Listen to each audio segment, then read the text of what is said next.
नमस्कार दोस्तों, history hub में आप सभी का हार्दिक स्वागत है। तो जैसा कि आज आप देख रहे हैं, ये जो सेशन है ये बेसिकली फोकस्ड रहेगा UP TGT, PGT, LT grade, UPHSC यानी जो हायर एजुकेशन का जो एग्ज़ाम होता है, यूजीसी नेट, इन पर ये सेशन फोकस्ड रहेगा। और ये जो प्रैक्टिस सेशन चलेगा कंटिन्यूसली, ये इन्हीं एग्ज़ाम्स को ध्यान में रख करके चलेगा। हालांकि जो भी प्रश्न इसमें रहेंगे वो इतिहास से संबंधित कोई भी परीक्षा जिसमें भी इतिहास से संबंधित विषय प्रश्न पूछे जाते हैं, उन सभी परीक्षाओं में ये महत्वपूर्ण रहेंगे, ये प्रश्न आपको देखने को मिलेंगे। लेकिन यहाँ पर जो बेसिकली फोकस है वो टीचिंग जॉब रिलेटेड एग्जाम्स पे है, और देखेंगे कि कैसे हम लोग आसानी से इतिहास में एक समझ विकसित करेंगे।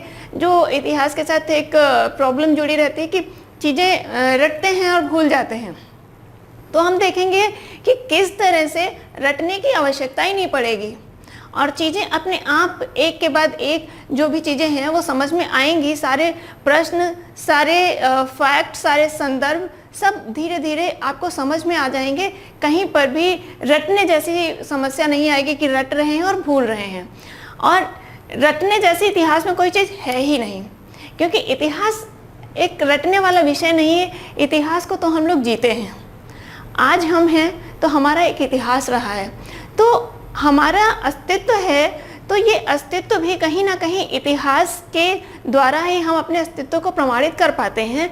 तो इतिहास को जिस दिन जीना शुरू कर देंगे उस दिन भूलने की समस्या ख़त्म हो जाएगी। तो बिल्कुल भी हम लोग भूलेंगे नहीं, इसको समझेंगे अच्छे से, और जितना बेहतर हो सकता है हम लोग समझ डेवलप करेंगे। तो चलिए देखते हैं, सेशन में आगे बढ़ते हैं, देखते हैं क्या और कैसे प्रश्न सेशन में हैं और किस तरह से हम लोग उन प्रश्नों को देखेंगे, समझेंगे और कॉन्सेप्ट को अपना आत्मसात करते हुए चलेंगे। तो चलिए बढ़ते हैं और पहले प्रश्न पे आते हैं। तो सेशन से संबंधित जो पहला प्रश्न है यह है कि निम्न प्रावधानों में से कौन सा एक 1833 के चार्टर एक्ट में नहीं था। अब यहाँ पे ये पूछा जा रहा है कि कौन सा एक प्रावधान है जो कि 1833 के चार्टर एक्ट में नहीं था। तो यहाँ पे 4 प्रावधान दिए हुए हैं। पहला है ईस्ट इंडिया कंपनी की व्यापारिक गतिविधियों का समापन। दूसरा है काउंसिल में परम सत्ताधारियों के पद नाम को भारत के गवर्नर जनरल के पद नाम में बदलना। तीसरा है काउंसिल में गवर्नर जनरल को विधिकर्ता की सभी शक्तियां प्रदान करना। चौथा है गवर्नर जनरल के काउंसिल में विधि सदस्य के रूप में एक भारतीय की नियुक्ति। तो इसमें से आपको गलत कथन पहचानना है कि क्या इसमें गलत है, क्या 1833 के चार्टर एक्ट में शामिल नहीं था। और जब भी प्रश्न पढ़ें तो जिस तरह से हमने यहाँ पर सर्कल कर दिया है, इसी तरह से आप भी ध्यान रखें कि क्या पूछा गया है। प्रश्न को बहुत सावधानी से पढ़ें। तो यहाँ पे नहीं हमें बताना है। तो ईस्ट इंडिया कंपनी की व्यापारिक गतिविधियों का समापन किया गया, बिल्कुल ये प्रावधान किया गया था कि आप देखते हैं 1813 में जो ईस्ट इंडिया कंपनी का व्यापारिक एकाधिकार था उसे समाप्त किया जाता है, लेकिन चाय और चीन के साथ उसका व्यापारिक एकाधिकार बना रहता है। ये व्यापारिक एकाधिकार भी 1833 में समाप्त कर दिया जाता है और ईस्ट इंडिया कंपनी से कहा जाता है कि आप भारत में अब राजनीतिक क्रियाकलापों को संचालित करें। तो ये कथन बिल्कुल सही है। दूसरा, काउंसिल में परम सत्ताधारी के पदनाम को भारत के गवर्नर जनरल के पदनाम में बदलना। अब काउंसिल में परम सत्ताधारी कौन था?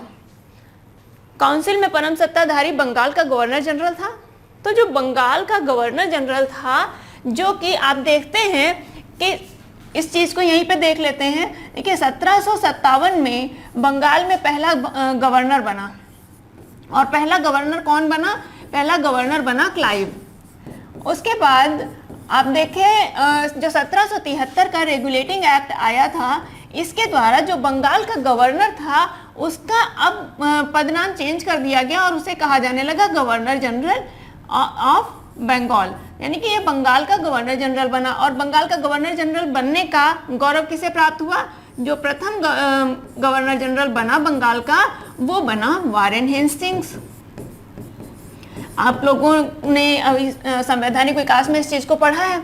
और 1773 में गवर्नर जनरल जो बन रहा है ये बंगाल का बन रहा है। बंगाल प्रेसिडेंसी के अधीन मद्रास और बम्बई प्रेसिडेंसी को भी कर दिया गया।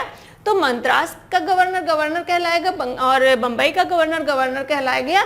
लेकिन अब जो तीनों प्रेसिडेंसीज थी, बंगाल, बम्बई और मद्रास, इन तीनों में सर्वोच्चता प्रदान की गई बंगाल प्रेसिडेंसी को, और बंगाल प्रेसिडेंसी को सर्वोच्चता प्रदान की गई।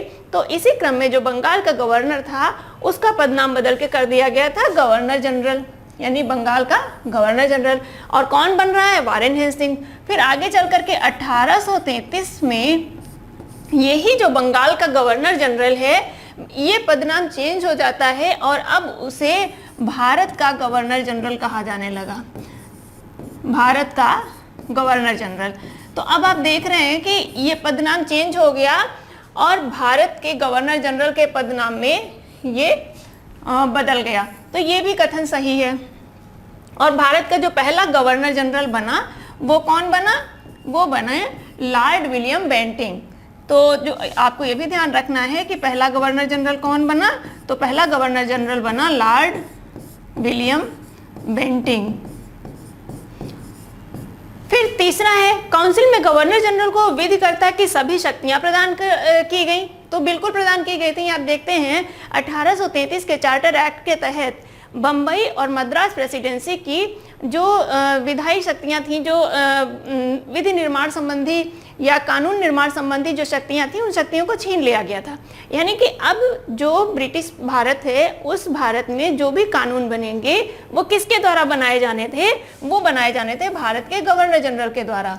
तो अब यानी विधिकर्ता की सभी शक्तियां किसके अंतर्गत आ गई? ये गवर्नर जनरल को प्राप्त हो गई। और ये भी प्रश्न पूछा जाता है कि बम्बई और मद्रास की कानून बनाने की शक्ति किस अधिनियम के तहत छीन ली गई थी? तो किस अधिनियम के तहत छीन ली गई थी? 1833 के चार्टर अधिनियम के तहत छीन ली गई थी। तो यहाँ पर ये वाला कथन भी सही है। फिर अंतिम है, गवर्नर जनरल की काउंसिल में विधि सदस्य के रूप में एक भारतीय की नियुक्ति की गई। आप देखते हैं, क्योंकि अब गवर्नर जनरल को पूरे भारत के लिए कानून निर्माण करना था, तो अब उसका कार्यभार बढ़ गया। तो ऐसी स्थिति में उसे आवश्यकता हुई कि एक कानूनी सलाहकार अब उसके काउंसिल में शामिल हो, जो कि उसे कानूनी मामलों में सलाह दे सके। इस उद्देश्य से एक विधि सदस्य की नियुक्ति की गई। तो विधि सदस्य की नियुक्ति की गई, ये बिल्कुल सही है।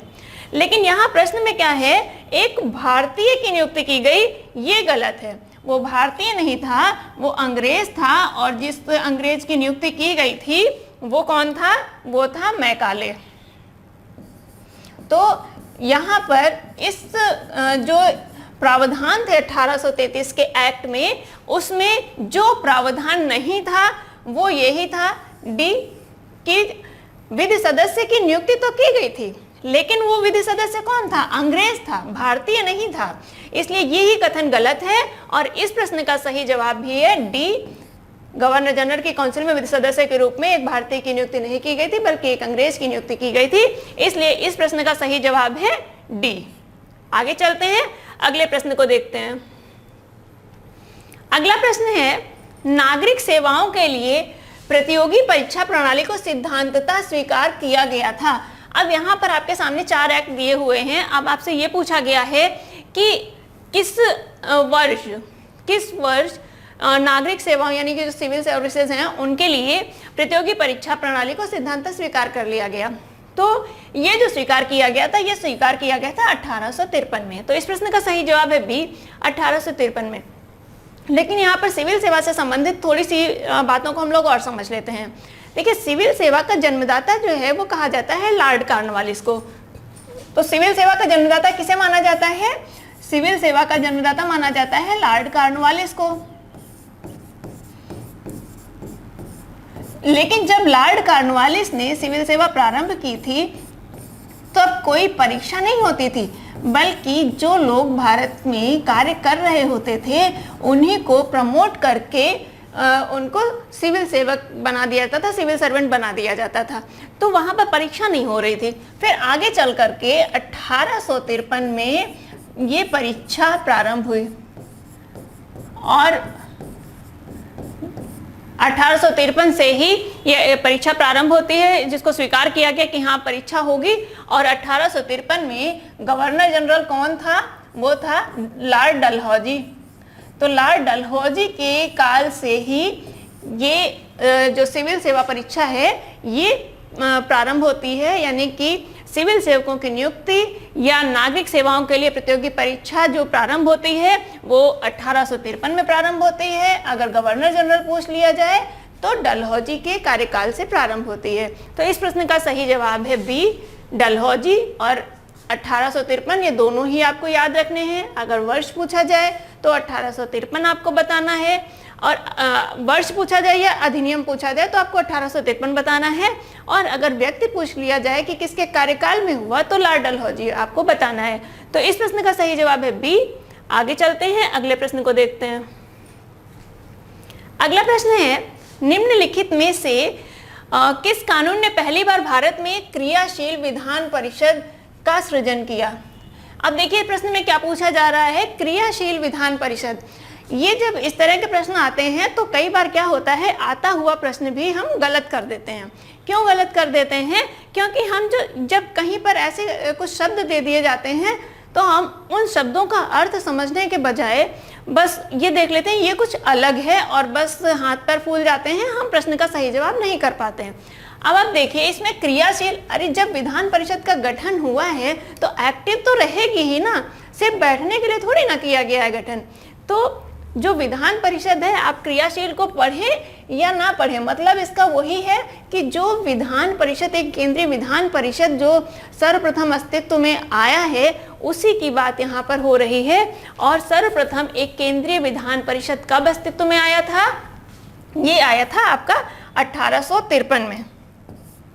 तो इस प्रश्न का जो सही जवाब है वो है सी, चार्टर एक्ट 1853 के द्वारा एक क्रियाशील विधान परिषद का सृजन किया गया था।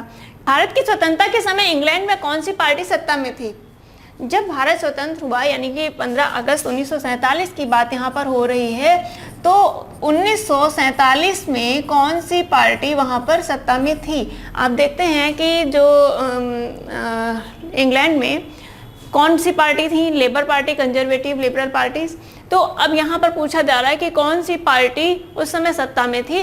तो उस समय जो सत्ता में पार्टी थी वो थी लेबर पार्टी, और इस पार्टी से जो प्रधानमंत्री थे वो थे क्लीमेंट एटली, और इन्हीं के समय भारत स्वतंत्रता अधिनियम पारित हुआ था। यानी कि भारत की स्वतंत्रता के समय अगर आपसे पूछा जाए कि प्रधानमंत्री कौन था तो क्लीमेंट एटली प्रधानमंत्री थे, और पार्टी कौन सी सत्ता में थी? लेबर पार्टी सत्ता में थी। तो यहाँ पर इस प्रश्न का सही जवाब है ए, लेबर पार्टी। साथ ही साथ आपको प्रधानमंत्री का भी नाम याद रखना है, क्लेमेंट एटली प्रधानमंत्री थे जिनके समय भारत को स्वतंत्रता प्राप्त हुई। आगे चलते हैं, अगले प्रश्न को देखते हैं। अगला प्रश्न है, भारतीय स्वतंत्रता अधिनियम कब पारित किया गया?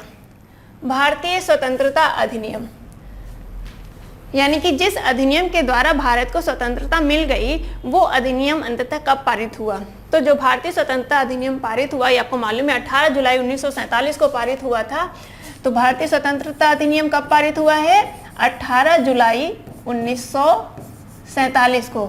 तो इस प्रश्न का सही जवाब क्या हो जाएगा? जुलाई 1947 में भारतीय स्वतंत्रता अधिनियम पारित हुआ। और आप देखते हैं कि पहले 3 जून 1947 को माउंटबेटन अपनी योजना प्रस्तुत करता है।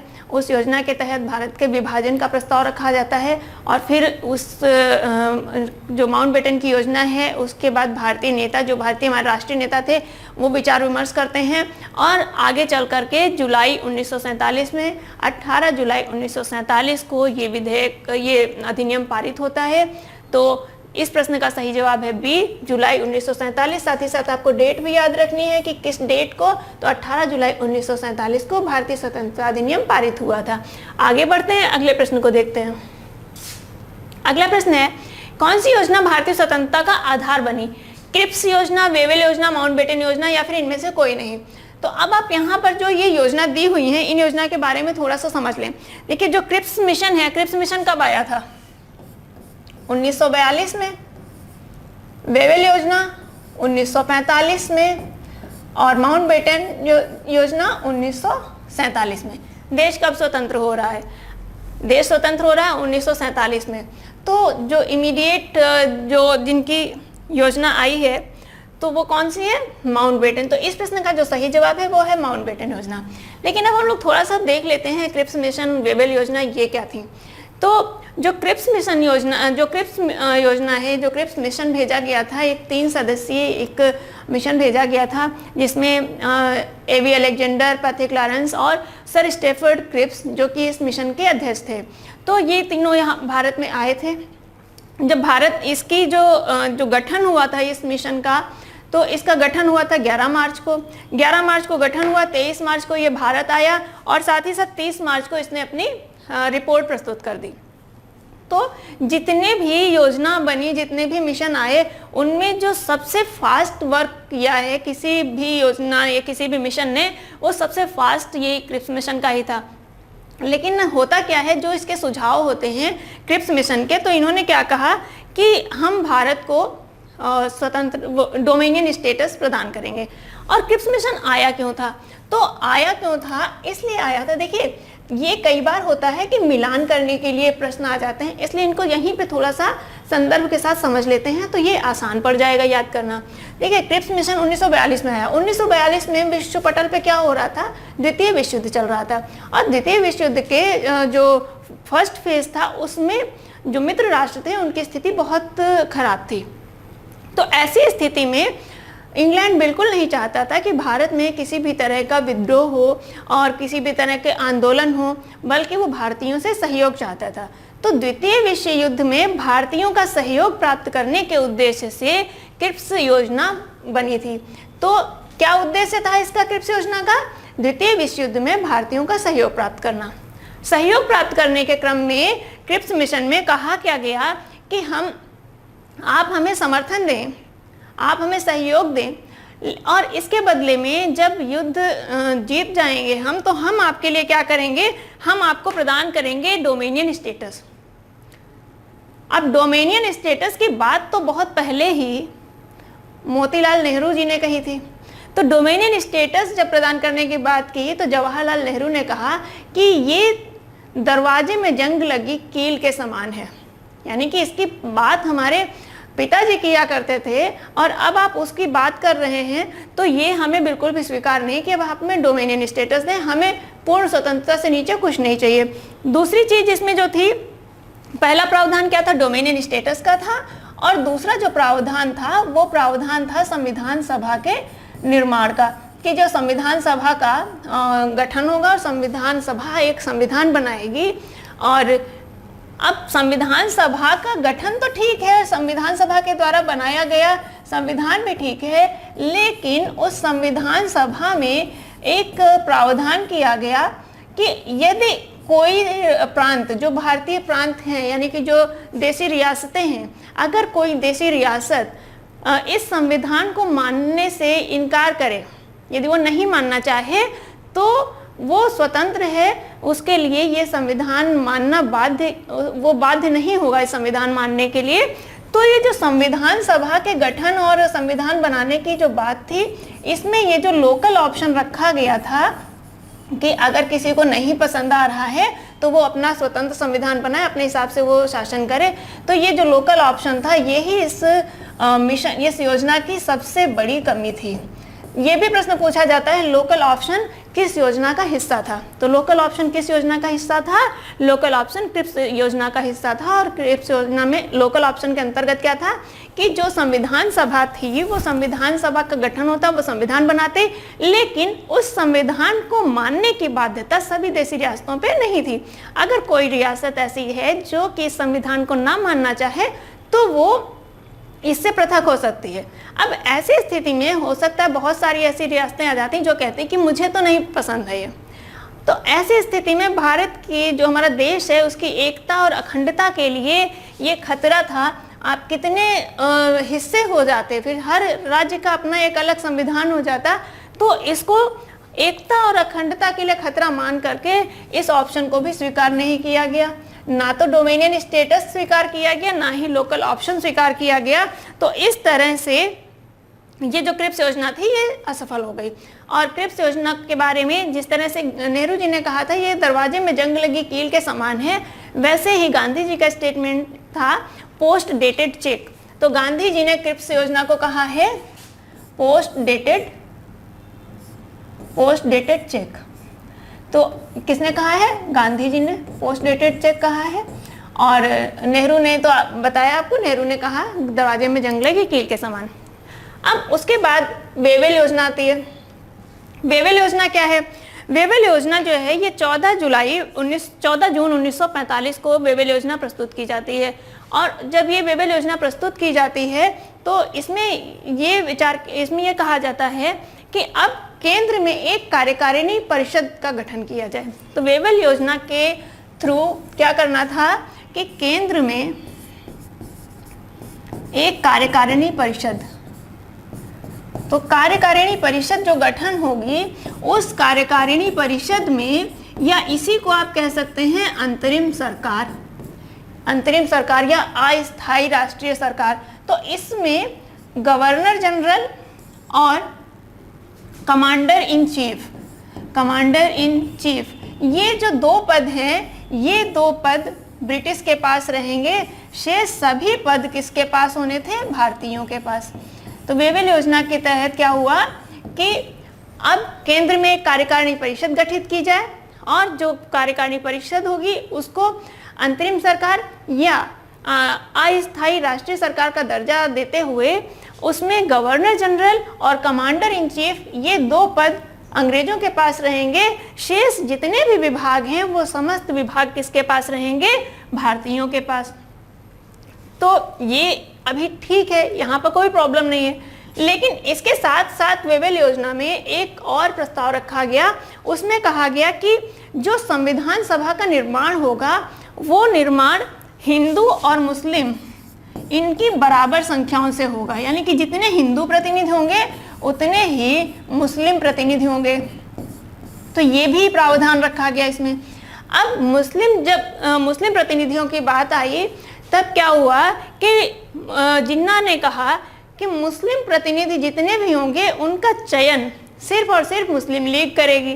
तो मुस्लिम प्रतिनिधियों का चयन सिर्फ मुस्लिम लीग करेगी।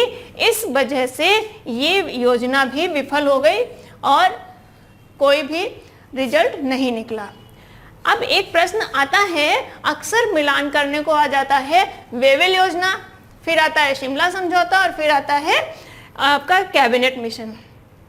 तो वेवेल योजना बनती है और इस योजना पर विचार विमर्श के लिए शिमला में सम्मेलन होता है। ये घटनाएं दोनों 1945 की हैं, वेवेल योजना और शिमला सम्मेलन। तो दोनों ही योजनाएं 1945 की घटनाएं हैं। लेकिन पहले योजना बनेगी ना, और योजना बनने के बाद ही तो उस पर कोई डिस्कशन होगा।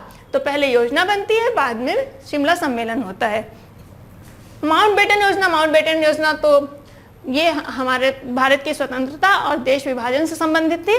तो यहाँ पर कौन सी योजना भारतीय स्वतंत्रता का आधार बनी? इस प्रश्न का जो सही जवाब है वो सी, माउंटबेटन योजना है। साथ ही साथ ये सभी संदर्भ जो क्रिप्स योजना और वेवेल योजना से संबंधित है वो भी आपके सामने चर्चा की गई है और सभी संदर्भ महत्वपूर्ण है आपके लिए। तो चलिए, इस प्रश्न का सही जवाब है सी। नेक्स्ट क्वेश्चन देखते हैं। नेक्स्ट क्वेश्चन है, भारत की स्वतंत्रता के समय कांग्रेस अध्यक्ष कौन था? तो देखिए, भारत की स्वतंत्रता के समय जो कांग्रेस अध्यक्ष थे वो थे जेबी कृपलानी। अब आप देखते हैं कि 1940 में एक अधिवेशन होता है रामगढ़ में। तो 1940 का जो रामगढ़ अधिवेशन होता है, इस अधिवेशन की अध्यक्षता की थी मौलाना आज़ाद ने। और 1940 के बाद देखिए 1939 में शुरू हो जाता है द्वितीय विश्व युद्ध। और द्वितीय विश्व युद्ध जब शुरू हो जाता है तो फिर पहले द्वितीय विश्व युद्ध में जब इंग्लैंड ने भारत को युद्धरत राष्ट्र घोषित कर दिया तो भारतीयों ने उसका विरोध करने के लिए व्यक्तिगत सत्याग्रह चलाया 1940 में। और उसके बाद फिर आगे चल करके भारत छोड़ो आंदोलन शुरू हुआ। तो 1940 से लेकर के 1946 तक कांग्रेस का कोई भी अधिवेशन नहीं हुआ। तो 1946 तक कोई अधिवेशन नहीं हो रहा है। और आप देखते हैं कि जो कांग्रेस के अधिवेशन होते हैं वो कब होते हैं? होते थे दिसंबर 1946 में, दिसंबर मंथ में, दिसंबर के लास्ट वीक में हुआ करते थे। तो इस कंडीशन में 1946 तक जो कांग्रेस के अध्यक्ष बने रहे वो अध्यक्ष बने रहे आपके मौलाना आज़ाद। और फिर जेबी कृपलानी भारत की स्वतंत्रता के समय कांग्रेस के अध्यक्ष थे।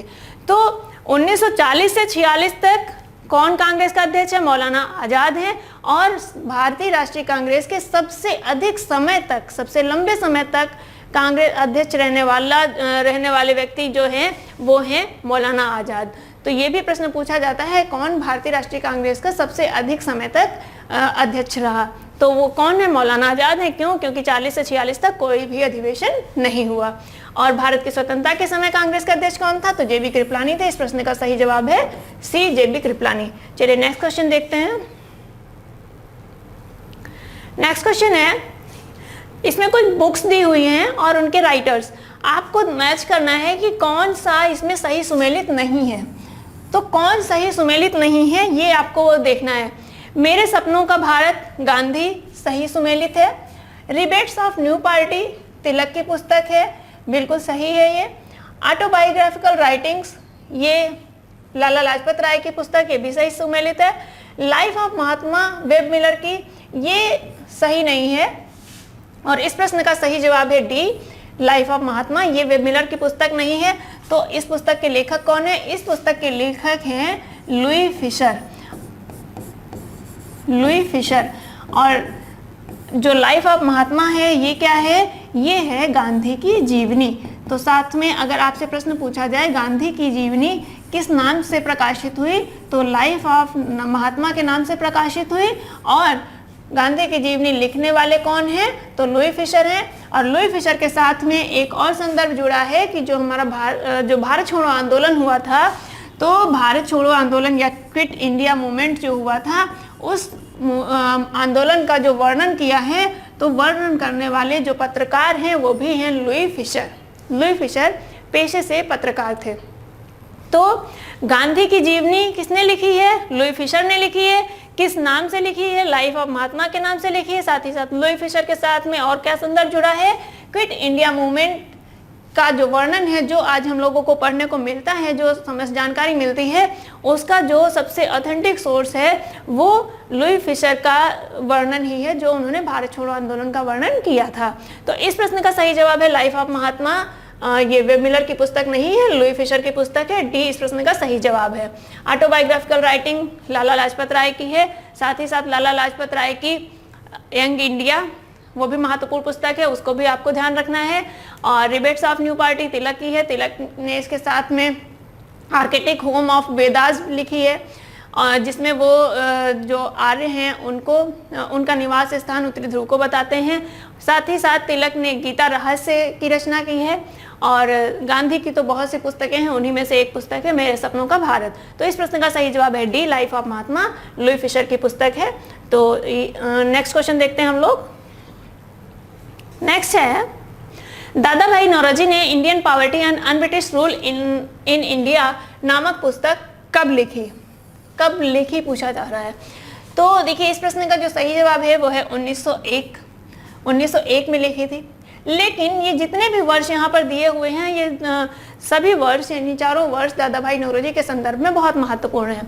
तो अगर हम 1867 का वर्ष देखें, तो ये जो 1867 का वर्ष है, इस वर्ष में दादा भाई ने अपनी ड्रेन थ्योरी का जो कॉन्सेप्ट है, तो ड्रेन थ्योरी का कॉन्सेप्ट इन्होंने प्रकाशित किया था। और ड्रेन थ्योरी इन्होंने किस माध्यम से प्रकाशित की थी? तो एक पत्र के माध्यम से ड्रेन थ्योरी एक पत्र के माध्यम से प्रकाशित की थी। और वो पत्र क्या था? इंग्लैंड डेब्ट टू इंडिया। इंग्लैंड डेब्ट टू इंडिया, इस पत्र के माध्यम से ड्रेन थ्योरी प्रकाशित की थी कि कैसे भारत का धन निष्कासित किया जा रहा है, यहाँ से लेकर के इंग्लैंड में चला जा रहा है। तो किस पत्र की, ये भी पूछा जाता है कि ड्रेन थ्योरी कब प्रस्तुत की? तो प्रस्तुत कब की थी? 1867 में प्रस्तुत की थी। साथ ही साथ किस पत्र के माध्यम से? तो इंग्लैंड डेब्ट टू इंडिया के माध्यम से प्रस्तुत की थी। 1896 ये किस संदर्भ में महत्वपूर्ण है? तो 1896 महत्वपूर्ण है इस संदर्भ में कि इस वर्ष दादा भाई नौरोजी की जो ड्रेन थ्योरी है उसको कांग्रेस ने स्वीकार किया था। तो जो ड्रेन थ्योरी है, ड्रेन थ्योरी को कांग्रेस द्वारा स्वीकार किया गया था? ये इस वजह से ये वर्ष भी महत्वपूर्ण है। यह सीधा प्रश्न पूछा जाता है कि कांग्रेस ने ड्रेन थ्योरी को कब स्वीकार किया, अपने किस अधिवेशन में स्वीकार किया? तो कांग्रेस के 1896 के अधिवेशन में ड्रेन थ्योरी को स्वीकार किया गया। 1906 का वर्ष आप देखते हैं कि 1905 में बंगाल विभाजन हो जाता है और बंगाल विभाजन के फलस्वरूप स्वदेशी बहिष्कार आंदोलन शुरू हो जाता है। तो उसी क्रम में 1906 में दादा भाई नौरोजी जो हैं ये बनते हैं कांग्रेस के अध्यक्ष, और ये अधिवेशन कहाँ हुआ था? कलकत्ता में हुआ था। तो जो 1906 का कलकत्ता अधिवेशन था, उस अधिवेशन की अध्यक्षता दादा भाई नौरोजी करते हैं और इसी अधिवेशन में स्वराज का प्रस्ताव पारित होता है। तो 1906 किस संदर्भ में महत्वपूर्ण है? कि इसी अधिवेशन में स्वराज का प्रस्ताव पारित होता है, कलकत्ता में यह अधिवेशन होता है, अध्यक्षता करते हैं दादा भाई नौरोजी और उसी में स्वराज प्रस्ताव पारित होता है। तो इस प्रश्न का सही जवाब है 1901 कि Indian poverty and un British rule in India. ये पुस्तक प्रकाशित हुई थी या लिखी गई थी 1901 में। लिखी की जगह अगर प्रकाशित भी पूछा जाएगा तो भी आपका उत्तर 1901 ही होगा। 1901 में लिखी गई या प्रकाशित की गई। साथ ही साथ 1867 में सर्वप्रथम ड्रेन थ्योरी का प्रस्ताव का विचार प्रस्तुत किया था। कहाँ प्रस्तुत किया था? ये लंदन में प्रस्तुत किया था। ये भी आपको ध्यान रखना है, लंदन में प्रस्तुत किया गया था। 1896 में दादा भाई नौरोजी के द्वारा जो ड्रेन थ्योरी का प्रस्ताव प्रस्तुत किया गया था उसको कांग्रेस ने स्वीकार कर लिया कि हाँ इस तरह से भारत से ड्रेन हो रहा है, जो वेल्थ है वो भारत की वो इंग्लैंड जा रही है। और 1901 में ये पुस्तक प्रकाशित हो रही है और 1906 में दादा भाई नौरोजी कलकत्ता अधिवेशन की अध्यक्षता करते हैं। साथ ही साथ वहीं पर उसी अधिवेशन में स्वराज प्रस्ताव पारित होता है। तो ये अन्य संदर्भ हैं जो कि दादा भाई नौरोजी से जुड़े हुए हैं इन चारों महत्वपूर्ण वर्षों में। तो ये चारों वर्षों के संदर्भ में जो भी तथ्य हैं उनको आपको ध्यान रखना है। और जब चीज़ों को एक क्रम से पढ़ेंगे, 67 में थ्योरी दे रहे हैं, 96 में वो थ्योरी को कांग्रेस एक्सेप्ट कर ले रही है और 1901 में उसी पे बेस्ड पुस्तक लिख रहे हैं, वो पुस्तक प्रकाशित हो रही है और 1906 में स्वराज का प्रस्ताव पारित होता है। तो ये यहाँ पर इस प्रश्न का सही जवाब है सी। शेष जितनी भी व्याख्या है यहाँ पर बहुत महत्वपूर्ण है। चलिए नेक्स्ट क्वेश्चन देखते हैं। नेक्स्ट क्वेश्चन है, भारतीय राष्ट्रीय कांग्रेस के प्रथम मुस्लिम अध्यक्ष कौन थे? तो यहाँ पर पूछा जा रहा है प्रथम मुस्लिम अध्यक्ष। तो प्रथम मुस्लिम अध्यक्ष कौन थे?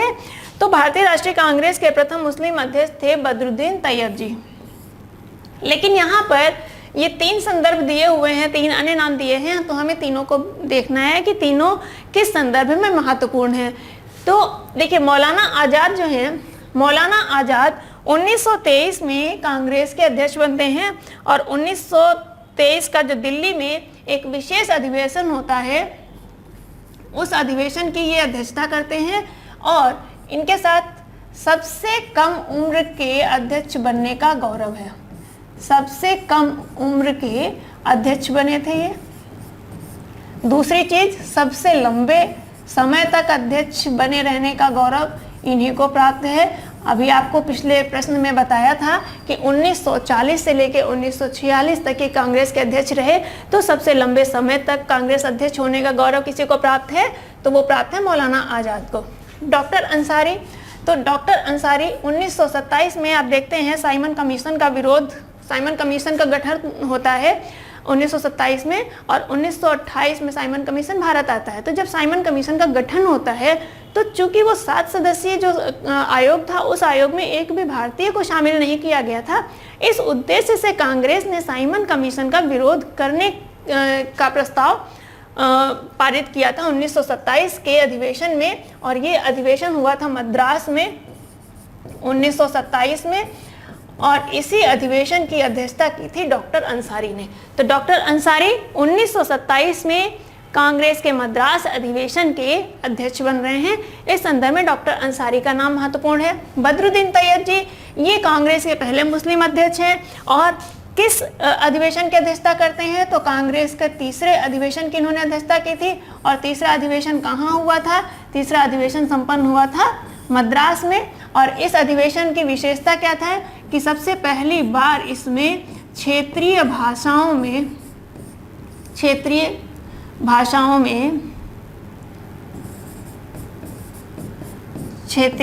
में विचार रखे गए थे या भाषण दिए गए थे। तो क्षेत्रीय भाषाओं को मान्यता मिली थी कांग्रेस के तीसरे अधिवेशन में, और तीसरे अधिवेशन की अध्यक्षता कौन करते हैं? बदरुद्दीन तैयब जी। कहाँ अधिवेशन हुआ था? मद्रास में हुआ था। अब चौथा जो नाम है अब्बास तैयब जी, ये भी बहुत महत्वपूर्ण है। किस संदर्भ में महत्वपूर्ण है?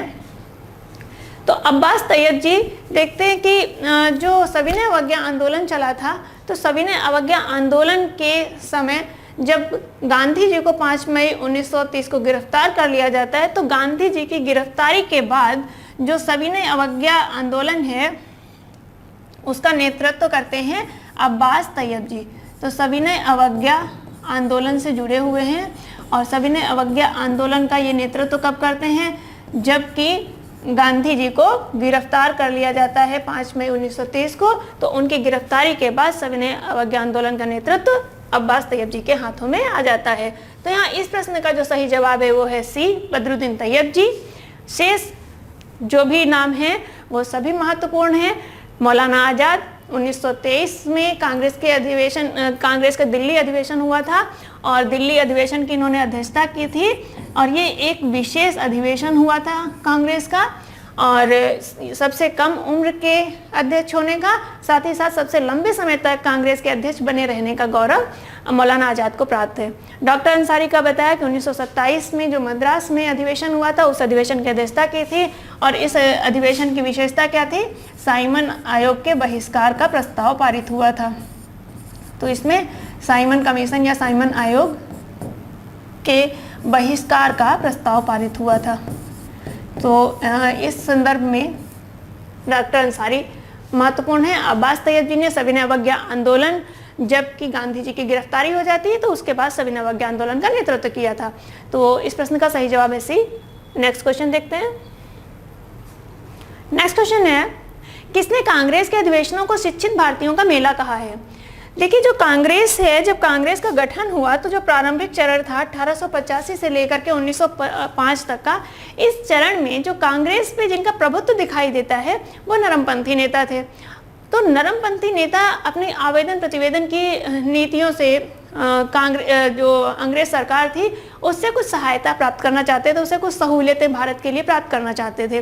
तो उनकी जो ये आवेदन प्रतिवेदन की नीति थी उसका कोई बहुत अच्छा परिणाम नहीं मिल रहा था।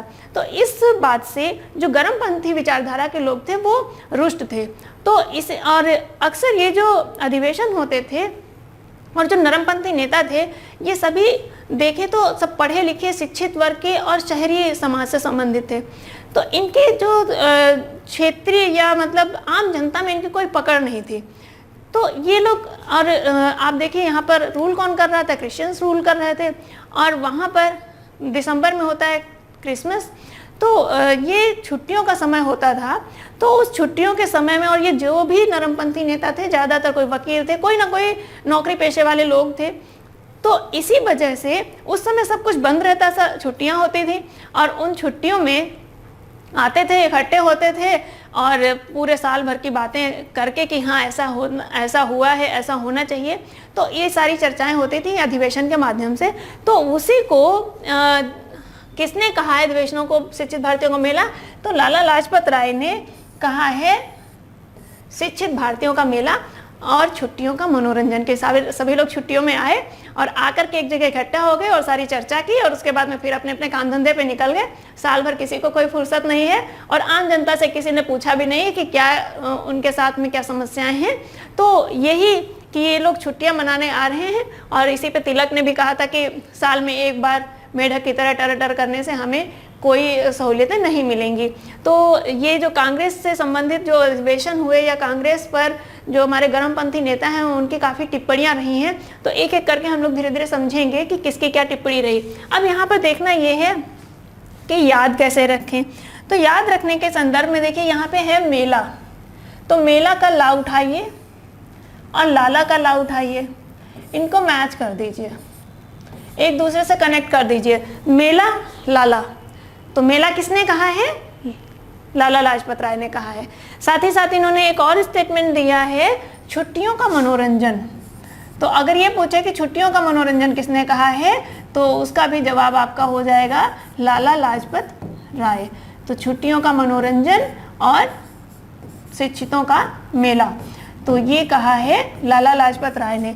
तिलक ने क्या कहा है? तिलक ने कहा है वर्ष में एक बार मेढक की तरह टर टर करने से। तो मेढक वाला जो आपका अगर कथन पूछा जाता है तो वो मेढक की तरह टर टर करने का जो कथन है वो किसने दिया है? तिलक ने दिया है। और बाकी गोपाल कृष्ण गोखले जो हैं, गोपाल कृष्ण गोखले तो नरमपंथी नेता थे, तो इनका तो जो अंग्रेज थे उनकी विचारधाराएं जो थी उन, या जो अंग्रेजों का इंग्लैंड में शासन चल रहा था तो उनमें काफ़ी आस्था थी। जो हमारे नरमपंथी नेता थे उनको लगता था कि जो हम पर रूल कर रहे हैं, जो अंग्रेज बैठे, जो इंग्लैंड में बैठे हैं लोग, उनको भारत की समस्याओं का नहीं मालूम है कि क्या समस्याएं यहाँ चल रही हैं, और जो उनके नौकरशाह यहाँ पर हम पर शासन कर रहे हैं वो यहाँ पर ज्यादती कर रहे हैं, वो हमारे साथ अन्याय कर रहे हैं। तो इन लोगों को लगता था कि अंग्रेज तो अच्छे हैं लेकिन जो उनके लोग यहाँ पर काम कर रहे हैं वो अच्छा शासन नहीं कर रहे। और विपिन चंद्र पाल ने इसको याचना संस्था कहा है, कांग्रेस को। विपिन चंद्र पाल भी आपके क्या थे? ये भी एक प्रमुख गर्मपंथी नेता थे। तो विपिन चंद्र पाल ने याचना संस्था कहा है, तिलक ने मेढक की तरह टर टर करने से तुलना की है, और लाला लाजपत राय ने शिक्षित भारतीयों का मेला तथा छुट्टियों का मनोरंजन कहा है। तो कांग्रेस से संबंधित 3 स्टेटमेंट हम लोगों ने यहाँ पर देख लिए। तो ये तीनों गर्मपंथी नेताओं के ही स्टेटमेंट हैं। तो इस प्रश्न का सही जवाब है बी। आगे बढ़ते हैं, अगले प्रश्न को देखते हैं।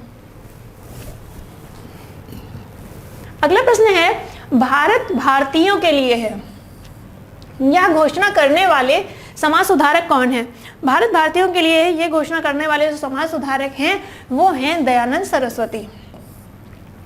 और जिस तरह से भारत भारतीयों के लिए है, इसी तरह से मार्टिन लूथर ने एक स्टेटमेंट दिया था, जर्मनी जर्मनों के लिए है, जर्मनी जर्मनों के लिए है, ये स्टेटमेंट दिया था मार्टिन लूथर ने। तो जर्मनी जर्मनों के लिए है, मार्टिन लूथर ने स्टेटमेंट दिया था, इसीलिए दयानंद सरस्वती को कहा जाता है भारत का मार्टिन लूथर। आपसे ये भी प्रश्न पूछा जाता है कि भारत का मार्टिन लूथर किसे कहा जाता है, तो किसे कहा जाता है? दयानंद सरस्वती को कहा जाता है। क्यों कहा जाता है? क्योंकि ये तो रट लेते हैं कि इन्हें कहा जाता है, लेकिन क्यों कहा जाता है? इसलिए कहा जाता है कि जिस तरह से दयानंद सरस्वती ने कहा था भारत भारतीयों के लिए है, ये स्टेटमेंट दयानंद सरस्वती से पहले कौन कह चुका था? जर्मनी जर्मनों के लिए है, ये मार्टिन लूथर ने कहा था। तो उसी तरह का स्टेटमेंट दयानंद सरस्वती दे रहे हैं, इसी वजह से दयानंद सरस्वती को कहा जाता है भारत का मार्टिन लूथर। तो यहाँ पर इस प्रश्न का सही जवाब है सी, दयानंद सरस्वती। नेक्स्ट क्वेश्चन देखते हैं। नेक्स्ट है, कार्लाइल सर्कुलर किस आंदोलन से संबंधित था? यहाँ पर एक प्रपत्र के बारे में बात हो रही है, परिपत्र के बारे में बात हो रही है, उसमें पूछा जा रहा है किससे संबंधित है। पहली चीज तो हमें ये मालूम होना चाहिए कि जो कार्लाइल सर्कुलर था ये था क्या। एक्चुअली ये शिक्षा से संबंधित एक सर्कुलर था, तो ये भी मालूम होना चाहिए, शिक्षा से संबंधित था। और किस आंदोलन से संबंधित था? तो ये संबंधित था स्वदेशी आंदोलन से। आप देखते हैं 1905 में बंगाल विभाजन होता है और बंगाल विभाजन के साथ ही स्वदेशी आंदोलन प्रारंभ हो जाता है। और स्वदेशी आंदोलन में जो छात्र थे बंगाल के, उनकी बहुत बड़ी भूमिका थी। तो छात्रों की भूमिका, अब छात्र युवा, उनके अंदर जोश भी बहुत ज़्यादा, ऊर्जा भी बहुत ज़्यादा, और कुछ भी कार्य कर गुजरने के लिए तैयार रहते थे। तो ऐसी स्थिति में छात्रों को आंदोलन से दूर करने के लिए, छात्र आंदोलन से ना जुड़ें, तो कार्लाइल जो था ये कार्यवाहक सचिव था बंगाल का, इसने विश्वविद्यालयों को एक सर्कुलर भेजा कि यदि आपके विद्यालय के छात्र इस आंदोलन में शामिल होंगे तो हम आपको दी जाने वाली सहायता राशि को समाप्त कर देंगे। कि अब उन सीधे विश्वविद्यालयों के पास ये जब सर्कुलर भेजा तो विश्वविद्यालयों को लगा कि ये था कि किसी तरह से छात्रों को इस आंदोलन से रोकना है, छात्र इस आंदोलन में प्रतिभाग ना करें। इस उद्देश्य से कार्लाइल ने यह सर्कुलर जारी किया था। हालांकि छात्र तो संस्थाएं छोड़ने को तैयार हो गए थे, शिक्षण संस्थाएं छोड़ी गई, भारत में अनेक स्वदेशी शिक्षण संस्थाएं फिर बनी। तो ये जो सर्कुलर था ये शिक्षा से संबंधित था। विश्वविद्यालयों को ये सर्कुलर दिया गया था। किसने दिया था? कार्लाइल ने, इसीलिए इसको कार्लाइल सर्कुलर कहते हैं। किस आंदोलन से संबंधित है? स्वदेशी आंदोलन से संबंधित है। स्वदेशी आंदोलन कब हुआ था? 1905 में हुआ था। तो यहाँ पर इस प्रश्न का सही जवाब है बी। और शेष कि कार्लाइल सर्कुलर किससे संबंधित था? शिक्षा से संबंधित था और विश्वविद्यालयों को ये सर्कुलेट किया गया था ताकि विश्वविद्यालय के जो छात्र हैं उनको स्वदेशी आंदोलन में शामिल होने से रोका जा सके। चलिए नेक्स्ट क्वेश्चन देखते हैं। अगला प्रश्न है, वह समाचार पत्र कौन सा है जो वर्नाकुलर प्रेस एक्ट से बचने के लिए रातों रात अंग्रेजी भाषा में परिवर्तित हो गया था? अब आप देखिए कि जो वर्नाकुलर प्रेस एक्ट है कब आया था? ये आया था 1878 में। और 1878 में कौन गवर्नर जनरल था भारत में? गवर्नर जनरल था लॉर्ड लिटन। तो लिटन के कार्यकाल में 1878 में वर्नाकुलर प्रेस एक्ट आया था। वर्नाकुलर यानी देशी भाषाई समाचार पत्र पत्रिकाएं, जो भी लिटरेचर पब्लिश होता था उसके लिए ये एक्ट आया था। अब जैसे ही ये एक्ट आया तो एक समाचार पत्र ऐसा था जिसने रातों रात अपनी भाषा परिवर्तित कर ली, अंग्रेजी भाषा का बन गया। अब अंग्रेजी क्या है? अंग्रेजी तो विदेशी भाषा है, विदेशी भाषा पे तो ये लागू होना नहीं था। ये किस पे लागू होना था? ये लागू होना था जो हमारी देशी भाषा है। और देशी भाषा में आपका हिंदी हो गया, आपका उर्दू हो गया, आपकी जो मराठी है, बंगला है, ये जितनी भी भाषाएं हैं, जो क्षेत्रीय भाषाएं थी, ये सभी देशी भाषाएं थी। तो जो देशी भाषा में ये लगा था प्रतिबंध, विदेशी भाषा में तो था नहीं। तो एक पत्र ऐसा था जो कि रातों रात अंग्रेजी भाषा में परिवर्तित हो गया था। वो कौन सा है? ये प्रश्न पूछा जा रहा है। तो वो जो समाचार पत्र है वो है अमृत बाजार। और अमृत बाजार प्रकाशित होता था बांग्ला भाषा में। तो ये बांग्ला भाषा में प्रकाशित होता था और इसके प्रकाशक कौन थे? शिशिर कुमार घोष। तो शिशिर कुमार घोष द्वारा ये पत्र प्रकाशित किया जाता था बांग्ला भाषा में। और उन्होंने इस अधिनियम से बचने के लिए रातों रात, जैसे ही पता चला अधिनियम आया, तो जो रात में जो अगला अंक जो प्रकाशित होना था, वो जो अंक प्रकाशित हुआ वो बांग्ला में ना प्रकाशित हो करके वो प्रकाशित हुआ अंग्रेजी में। तो इस प्रश्न का जो सही जवाब है वो है सी, अमृत बाजार पत्रिका। इसी ने वर्नाकुलर प्रेस एक्ट से बचने के लिए रातों रात अपनी भाषा परिवर्तित कर दी थी और अंग्रेजी में छापना शुरू कर दिया था। अब यहाँ पर जो अन्य 3 आपको पत्र पत्रिका या पुस्तक दिख रहे हैं उनको भी हम लोग थोड़ा सा देख लेते हैं। देखिए, संवाद कौमुदी जो पुस्तक है, संवाद कौमुदी जो पत्र है, ये है राजा राममोहन राय का। तो राजा राममोहन राय का ये पत्र है। और आप जो संवाद कौमुदी है, इसी के माध्यम से सती प्रथा के उन्मूलन संबंधी जो जागरूकता लाई गई थी और जो सती प्रथा उन्मूलन संबंधी जितने भी विचार राजा राममोहन राय ने दिए वो इसी समाचार पत्र के माध्यम से दिए थे, संवाद कौमुदी के माध्यम से। सोम प्रकाश ये ईश्वर चंद्र विद्यासागर का समाचार पत्र है, ईश्वर चंद्र विद्यासागर का, क्योंकि पत्र पत्रिकाओं से भी प्रश्न पूछे जाते हैं तो आपको वो भी मालूम रहने चाहिए। और जब एक साथ आ जाते हैं तो एक साथ आप जब पढ़ लेते हैं तो अगर कहीं पर मिलान करने वाले प्रश्न आ जाते हैं या पर्टिकुलर किसी का प्रकाशक पूछ लिया जाए या किसके द्वारा प्रकाशित पत्रिकाएं पूछ ली जाएं तो वो सब चीज़ें आप लोगों को याद बनी रहेंगी। अमृत बाजार आपको बताया कि ये बांग्ला भाषी पत्रिका थी और रातों रात इसकी भाषा अंग्रेजी में चेंज हो गई थी। इसके प्रकाशक थे शिशिर कुमार घोष। और किस भाषा में चेंज हो गई थी? अंग्रेजी भाषा में। मिरातुल अखबार ये भी राजा राममोहन राय का समाचार पत्र था और इसकी जो भाषा थी ये थी फारसी भाषा।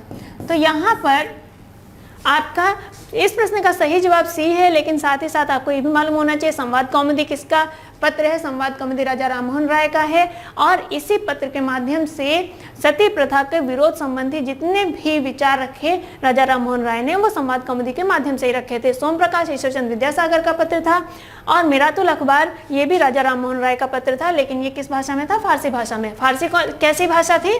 ये भी देशी भाषा थी।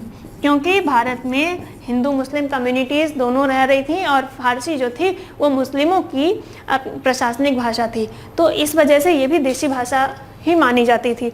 तो इस प्रश्न का सही जवाब है सी। अगला प्रश्न देखते हैं। अगला प्रश्न है, वह नेता जो खिलाफत समिति में शामिल नहीं था। तो आप देखते हैं कि प्रथम विश्व युद्ध के बाद तुर्की का जो खलीफा होता है उसकी सत्ता को पुनर्स्थापित करने के उद्देश्य से दुनिया भर के जो सुन्नी मुसलमान होते हैं वो एक आंदोलन चलाते हैं। वो आंदोलन चूँकि खलीफा की सत्ता के लिए होता है, इसलिए उस आंदोलन का नाम क्या रखा गया? खिलाफत आंदोलन। तो 1919 में जब एक खिलाफत आंदोलन शुरू हुआ तो उसके लिए बाकायदा एक समिति बनाई गई, खिलाफत समिति। तो अखिल भारतीय खिलाफत समिति जो बनाई गई थी, यहाँ पर यही पूछा जा रहा है कि खिलाफत समिति में कौन शामिल नहीं था। तो खिलाफत समिति में जो शामिल नहीं थे वो थे मोहम्मद अली जिन्ना। मोहम्मद अली जिन्ना इस प्रश्न का सही जवाब है। मोहम्मद अली जिन्ना इस समिति में शामिल नहीं थे। बाकी शौकत अली, मोहम्मद अली, हजरत मोहानी ये आपके शामिल थे। और साथ ही साथ जो खिलाफत समिति के जो अध्यक्ष थे, समिति के जो अध्यक्ष थे वो थे गांधी। गांधी जी को इस समिति का अध्यक्ष बनाया गया था। मोहम्मद अली जिन्ना ये खिलाफत समिति में शामिल नहीं हुए और उन्होंने गांधी जी को भी सलाह दी कि देखिए ये जो मामला है ये धार्मिक मामला है और धर्म को राजनीति से पृथक रखिए। तो धर्म को राजनीति से पृथक रखने का सुझाव दिया था गांधी जी को जिन्ना ने, और स्वयं मोहम्मद अली जिन्ना खिलाफत समिति में शामिल नहीं हुए थे। तो जब भी प्रश्न आता है, अभी यहाँ पे पूछा गया कौन शामिल नहीं था, आपसे पूछ लिया जाएगा कि कौन शामिल था, उसमें भी आपके कई नाम दिए रहेंगे और उसमें पूछ लिया जाए ABC करके। तो अब आपको सिर्फ ये ध्यान रखना है कि जो मेन लीडर्स थे उनमें से मोहम्मद अली जिन्ना शामिल नहीं थे। तो अगर मोहम्मद अली जिन्ना शामिल नहीं थे, आपको ये मालूम है, तो आगे कोई प्रॉब्लम है ही नहीं। बस मोहम्मद अली जिन्ना को हटा दीजिए, बाकी जितने भी आपको दिखे आप समझ लीजिए कि वो शामिल थे। तो जो कि प्रमुख जितने नेता थे उनमें से मोहम्मद अली जिन्ना ही इसमें शामिल नहीं थे। तो इस प्रश्न का सही जवाब है ए, मोहम्मद अली जिन्ना। चलिए नेक्स्ट क्वेश्चन देखते हैं। नेक्स्ट है, निम्न में सही कथन का चयन करें कि इनमें से कौन सा सही कथन है। तो पहला कथन है, तिलक की लीग का स्वरूप अखिल भारतीय था। दूसरा है, तिलक ने अपनी लीग का प्रचार न्यू इंडिया और कॉमनवेल्थ पत्र के माध्यम से किया। किस पत्र के माध्यम से? न्यू इंडिया और कॉमनवेल्थ। और पहला क्या है कि स्वरूप अखिल भारतीय था। अब इसके बाद आपके सामने विकल्प दिए हैं, केवल एक सही, केवल दो सही, दोनों सही या फिर दोनों गलत। अब आपको सही कथन इसमें चयन करना है कि क्या सही है। और जब भी कथन वाले प्रश्न आए तो हमेशा दोनों को बहुत अच्छे से पढ़ें। तो देखिए, पहला है तिलक की लीग का स्वरूप अखिल भारतीय था। तो तिलक की लीग का स्वरूप अखिल भारतीय नहीं था। आप देखते हैं जो तिलक की लीग है वो तिलक कहाँ थे? तिलक थे महाराष्ट्र में। तो तिलक की लीग का जो क्षेत्र था वो था महाराष्ट्र, और महाराष्ट्र से लगा हुआ आपका बरार और कर्नाटक, बरार कर्नाटक, साथ ही साथ मध्य प्रांत का भाग। ये इतना क्षेत्र तिलक की लीग के अंतर्गत था। अब सिर्फ पश्चिमी भारत का इतना क्षेत्र लीग में है, तो इसको क्या अखिल भारतीय स्वरूप कह सकते हैं? नहीं। तो तिलक की लीग का स्वरूप अखिल भारतीय नहीं था, बल्कि अखिल भारतीय किसकी लीग का स्वरूप था? एनी बेसेंट का। तो जो एनी बेसेंट की होम रूल लीग थी उसका स्वरूप अखिल भारतीय था और ना कि तिलक की। तो अखिल भारतीय किसका था? एनी बेसेंट का। दूसरा है, तिलक ने अपनी लीग का प्रचार न्यू इंडिया और कॉमनवेल्थ पत्र के माध्यम से किया। तो देखिए, न्यू इंडिया और कॉमनवेल्थ ये दोनों ही पत्र जो हैं ये पत्र हैं किसके? एनी बेसेंट के। अब एनी बेसेंट के पत्रों का सहारा तिलक अपनी लीग के प्रचार करने में तो नहीं लेंगे ना। तो तिलक खुद दो समाचार पत्रों के प्रकाशन से जुड़े हुए थे। तिलक के समाचार पत्र कौन थे? एक था मराठा और एक था केसरी।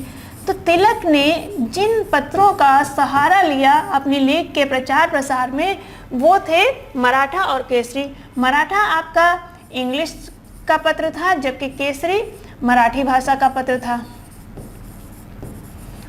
तो तिलक ने जिन समाचार पत्रों का सहारा लिया अपनी लीग के प्रचार के लिए वो मराठा और केसरी थे, ना कि कॉमनवेल्थ और न्यू इंडिया। तो इस वजह से ये कथन भी गलत हो गया और तिलक की लीग का स्वरूप अखिल भारतीय नहीं था बल्कि एनी बेसेंट का था, इसलिए पहला कथन भी गलत है। दोनों कथन गलत हैं, इसलिए इस प्रश्न का सही जवाब हो जाएगा डी, दोनों गलत। तो जब भी इस तरह के प्रश्न आए तो उनको बहुत ध्यान से पढ़ें और बस आपने अगर ध्यान से पढ़ लिया तो आपका प्रश्न 99% सही हो चुका है। पढ़ने के बाद आप एक बार ऑप्शन को ध्यान देंगे, तुरंत आपका 100% सही क्वेश्चन हो जाएगा। तो इस प्रश्न का सही जवाब है डी, दोनों गलत। चलिए नेक्स्ट क्वेश्चन देखते हैं। अगला क्वेश्चन है, भारतीय राष्ट्रीय कांग्रेस की प्रथम महिला अध्यक्ष कौन बनी? प्रथम भारतीय महिला अध्यक्ष कौन बनी? प्रथम भारतीय महिला अध्यक्ष कौन बनी? तो भारतीय राष्ट्रीय कांग्रेस की जो प्रथम भारतीय महिला अध्यक्ष बनी वो बनी सरोजनी नायडू। और कब बनी सरोजनी नायडू?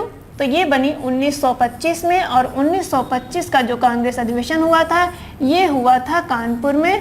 तो सरोजनी नायडू को ही भारतीय राष्ट्रीय कांग्रेस की प्रथम भारतीय महिला होने का गौरव प्राप्त है। अब यहीं पर एनी बेसेंट को देख लेते हैं।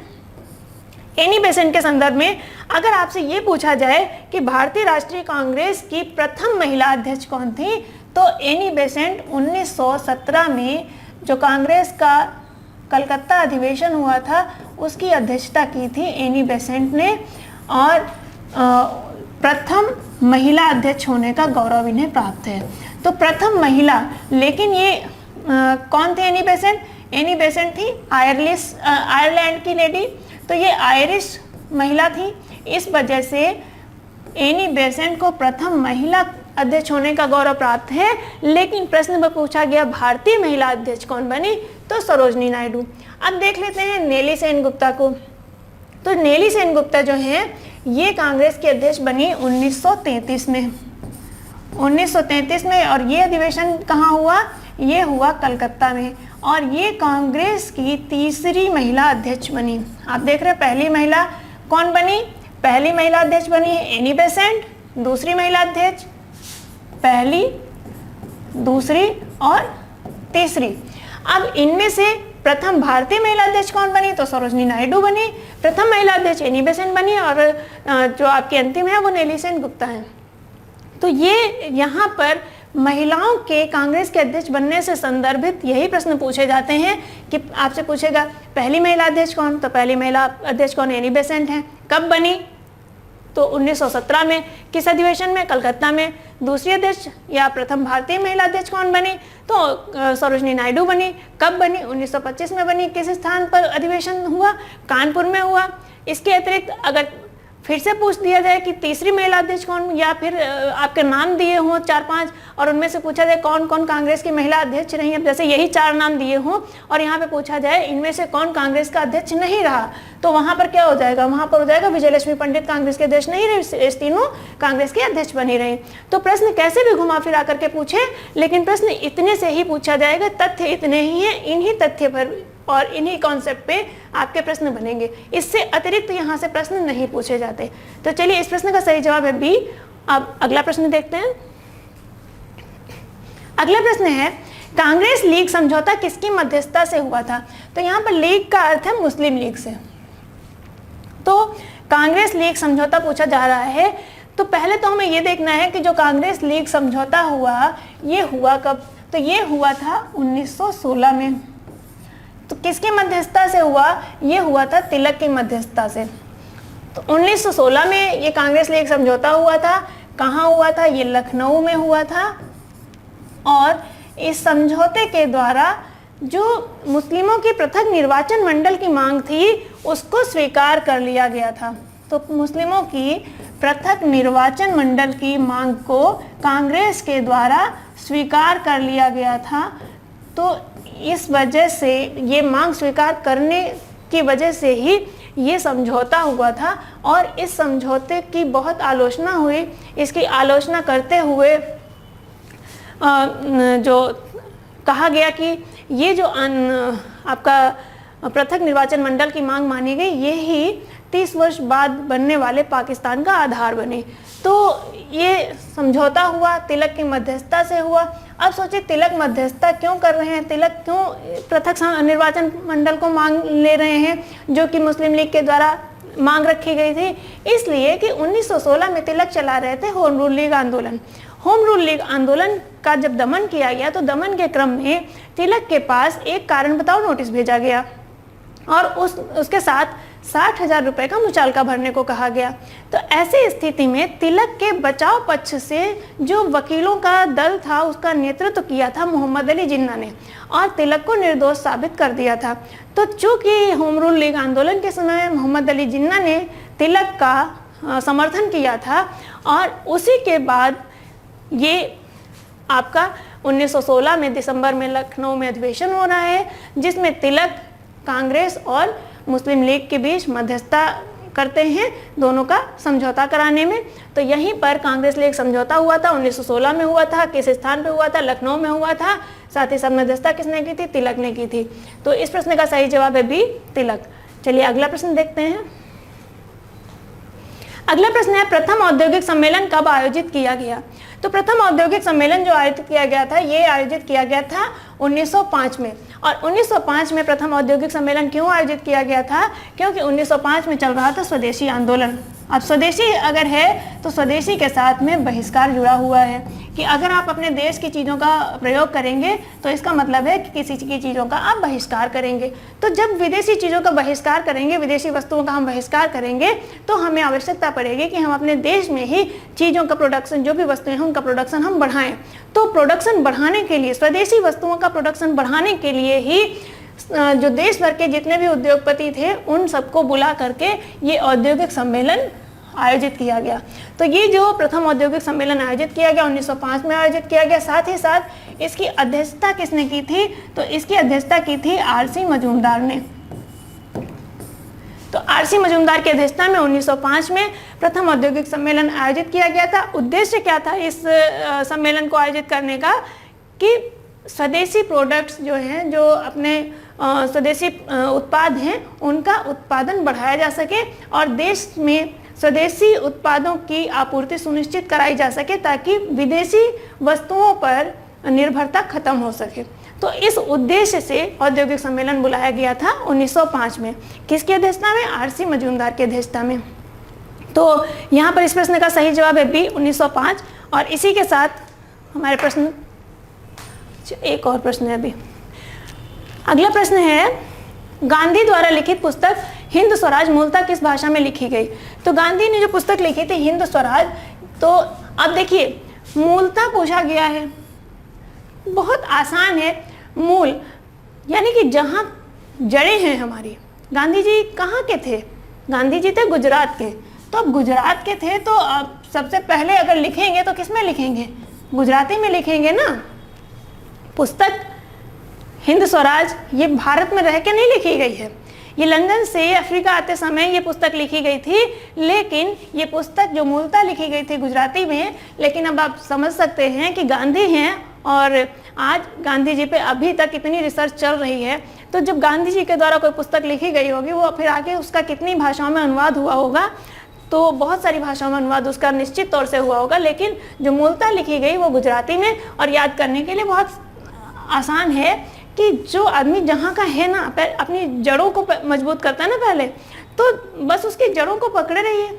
अपनी जड़ों को पकड़े रहेंगे आप मजबूत रहेंगे। और गांधी जी तो देखिए भारतीय इतिहास में बहुत मजबूत, बहुत स्ट्रॉन्ग पर्सनालिटी, तो उन्होंने मूलतः किस में लिखी? गुजराती भाषा में लिखी। इस प्रश्न का सही जवाब है सी, गुजराती भाषा में लिखी गई। और यहीं पर आकर के हमारे प्रश्न पूरे हो जा रहे हैं। और उम्मीद है कि जो भी प्रश्न थे आपको प्रश्नों के सही उत्तर मिले और जो उनके व्याख्या दी गई है वो व्याख्या आपके लिए बहुत ही महत्वपूर्ण हो सकती है। तो आप प्रश्नों को देखिए, उनके सही उत्तरों को देखिए, साथ ही साथ उनसे संदर्भित जो व्याख्या है और जो संदर्भित घटनाएं आपके सामने चर्चा की गई है उनको ध्यान से सुन लीजिए। तो जैसे ही आप 2-3 बार सुन लेंगे तो यहाँ से जितने भी आज ये 20 प्रश्न हुए हैं, इन 20 प्रश्नों के साथ में आपके कम से कम 50 प्रश्न ऐसे ही सही हो जाएंगे परीक्षा हाल में। आपको किसी तरह का अलग कोई एक्सटर्नल सोर्स नहीं पढ़ने की जरूरत पड़ेगी। सिर्फ आप ये 20 प्रश्नों के थ्रू ही कम से कम आपने 50 प्रश्न सही कर सकते हैं। कब? जबकि आपने इन प्रश्नों की व्याख्या सही से देखी हो।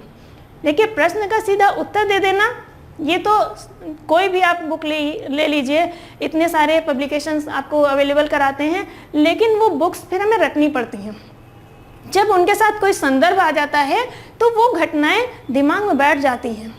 जैसे कोई मूवी देख रहे हैं, उस तरह का सीन दिमाग में घूमता है। जब एग्जामिनेशन हॉल में बैठेंगे आप पेपर करने के लिए, प्रश्न आएगा तो आपको तुरंत ध्यान आएगा, अच्छा हाँ, इस संदर्भ के साथ तो ये घटना जुड़ी है, तो ये पहले होगा या ये बाद में होगा। बहुत आसानी से आप उसको क्लिक कर लेंगे, कोई भी समस्या नहीं होगी, बहुत अच्छे से आप अपना पेपर कर पाएंगे।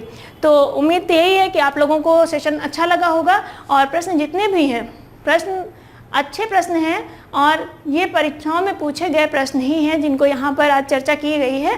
तो प्रश्नों को अच्छे से देखिए, व्याख्याओं को सुनिए, और जो भी नए तथ्य मिले उनको अपने नोट्स में जरूर संकलित करिए और बराबर रिवाइज करते रहिए, अपनी सफलता को सुनिश्चित करिए। तो चलिए मिलते हैं इसी तरह के अगले सेशन में, तब तक के लिए आप सभी को बहुत बहुत धन्यवाद। Thank you.